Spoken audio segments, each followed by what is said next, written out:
DMU gi mahiroi singna matam kayagi mamangdagi Tanduna Lakpa Awatpasing hapinaba haijarakpa tabiraktabadagi akanba Khongjang Changsinkhre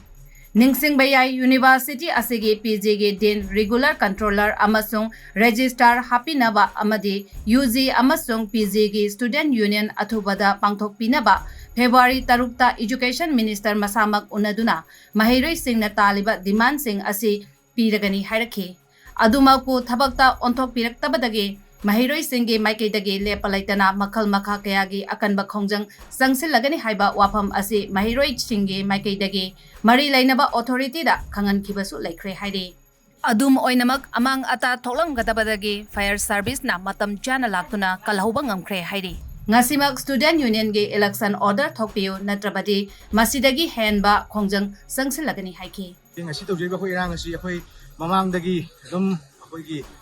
anoba chahi gi haitare akhoi college kari bine khoi student union election habidi college kana university asi run tawna hoji phawda akhoi gi anoba gi session gi oina student union pakhu bidaba adagi satra gi student myam leriba grievances myam gi voice raiser ma pressure group ama leinawai damakta akhoi na handagi mai ne authority singda hajaga basu gasi akhoi gi manara tabidaba amada engineer leiba adugi matung ina khoine satra myam je honrable naidana akhoi ngasi je pen da behin namlak tagi ngasi decision to ja